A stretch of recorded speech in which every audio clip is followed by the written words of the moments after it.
अच्छा जी, सबसे समझदार औरत वो होती है जो अपनी ड्रेसिंग को मौके की मुनासिबत से करती है। जी हाँ, ऑफिस है तो वहाँ light work place aesthetic dressing को फॉलो करती है, शॉपिंग करने जा रही है तो कैजुअल ड्रेसिंग करती है, शादी है तो फॉर्मल ड्रेसिंग करती है, कोई बर्थडे पार्टी है तो सेमी फॉर्मल ड्रेसिंग करती है।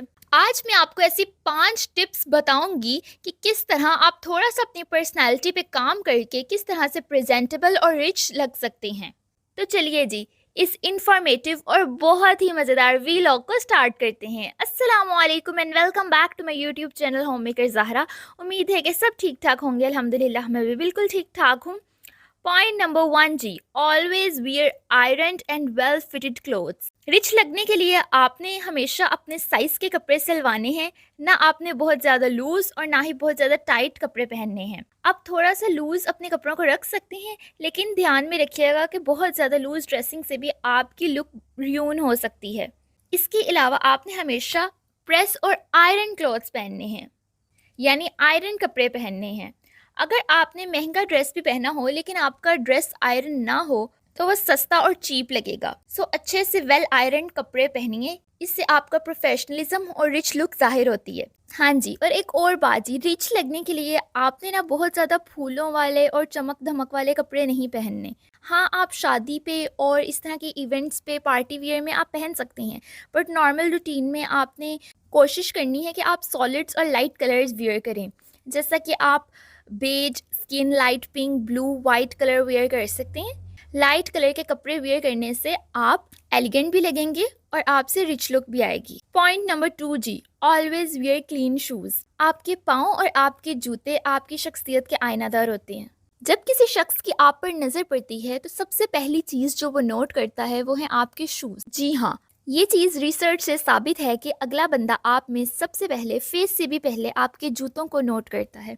अगर आपके जूते ही गंदे होंगे तो आपकी सारी लुक रिच लगने की बजाय चीप लगेगी। So always wear clean shoes. आपने कभी भी साफ़ किए बगैर अपने जूते नहीं पहनने। गंदे जूते ना हमारी पूरी लुक को र्यून कर देते हैं। कुछ लोग अपने फेस, हेयर और ड्रेसिंग पे तो बहुत ध्यान देते हैं, लेकिन अपने शूज़ पर बिल्कुल भी ध्यान नहीं देते।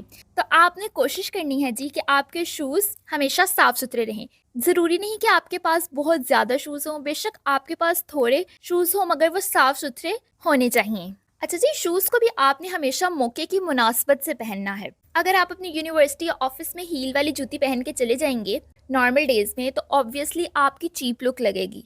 सो आपने हमेशा जूतों को मौके की मुनासबत से पहनना है।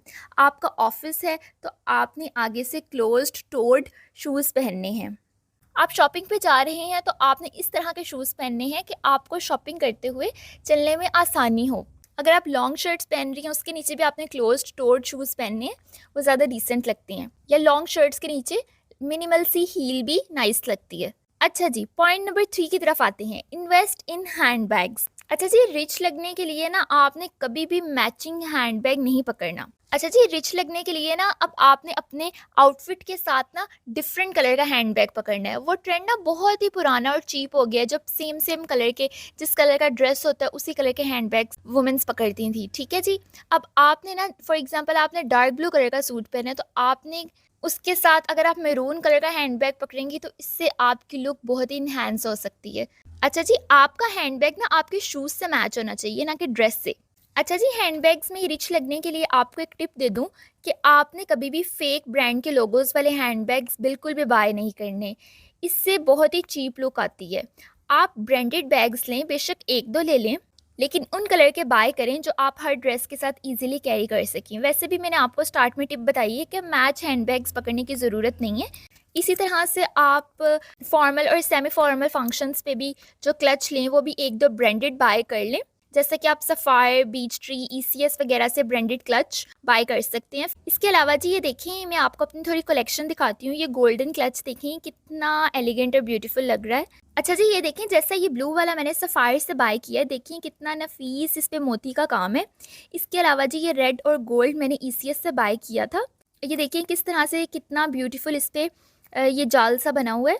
इसके अलावा जी बाकी ये वाइट शोल्डर हैंडबैग्स देखें, ये दोनों मेरे हर ड्रेस के साथ चल सकते हैं। अच्छा जी, वाइट कलर को हमेशा आपने जब भी यूज़ करके रखना है ना, तो आपने इस बैग को साफ़ करके रखना है, और कभी भी इसकी ये जो रेक्सिन वाला टेक्सचर है ना, इस पे आपने डस्ट या मैल वगैरह नहीं लगने देनी। अगर वाइट बैग आपका गंदा हो रहा है, आप पकड़ें, तो इससे आपकी सारी लुक एकदम से र्यून हो सकती है, और रिच लुक बिल्कुल भी नहीं आएगी, बल्कि रिच के बजाय आपकी चीप लुक लगेगी। पॉइंट नंबर 4 जी, shower regularly and use minimal fragrance. आपने ना डेली शॉवर लेना है। रिच लोगों से ना स्मेल नहीं आती, और आपसे अगर स्मेल आएगी ना, तो आप बहुत ही चीप लगोगे। ठीक है जी, अगर आपने 10,000 का भी जोड़ा पहना है ना, और आपसे स्मेल आ रही है, तो ये आपकी लुक को एकदम से डल और आपके कॉन्फिडेंस को लो कर देगा।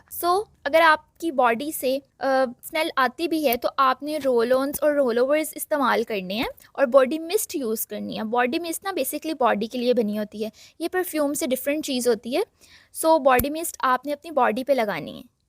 आप इसको अपनी आर्मपिट्स पे लगा सकते हैं, अपनी बॉडी के जो परफ्यूम के पॉइंट्स होते हैं स्पेसिफिक, जैसे कि आपकी रिस्ट एरिया हो गया, आपकी नेक हो गई, तो आपने इन एरियाज़ पे इस मिस्ट को अप्लाई कर देना है, ताकि ऑल डे आपसे फ्रेश वाइब्स आती रहें।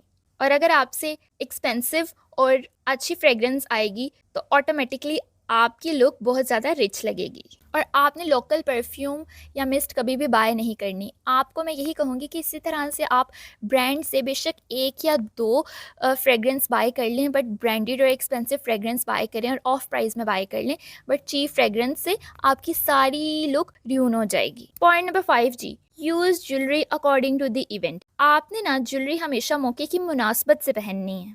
हमेशा याद रखिए कि आपने 2 चीज़ें इकट्ठे नहीं पहननी। जैसा कि अगर आपने झुमके पहने हैं, तो आपने नेकलेस नहीं पहनना, अगर नेकलेस पहना है तो झुमके और इयररिंग्स नहीं पहनने। ये दोनों चीज़ें इकट्ठे बस शादी के इवेंट्स पे अच्छी लगती हैं। जैसा कि आपने, यानी अगर आपकी अपनी शादी है या आपके अगर किसी क्लोज रिलेटिव की शादी है, तो ये दोनों चीज़ें तभी अच्छी लगती हैं। इस तरह से ये दोनों चीज़ें कैरी करने से आपकी लुक बहुत ही चीप लगती है। अच्छा जी, ज्वेलरी में और एसेसरीज़ में आपको एक और चीज़ बताऊँ, कि आपने हमेशा वॉच पहननी है। आपने हमेशा अपने लेफ़्ट हैंड में वॉच पहननी है। वॉच पहनने से ना आपसे बहुत रिच और क्लासी वाइब्स आएँगी। वॉच पहनना ना पंक्चुअल होने की निशानी है। आपने हमेशा वॉच पहननी है, इससे आप एजुकेटेड, कॉन्फिडेंट और क्लासी दिखाई देंगे। चलें जी, आज का वीलॉग यहाँ पर एंड करते हैं। उम्मीद है कि ये व्लॉग आपको पसंद आया होगा। मिलते हैं किसी न्यू व्लॉग में, किसी न्यू टॉपिक के साथ। तब तक के लिए स्टे स्ट्रॉन्ग, स्टे वाइज। अल्लाह हाफ़िज़।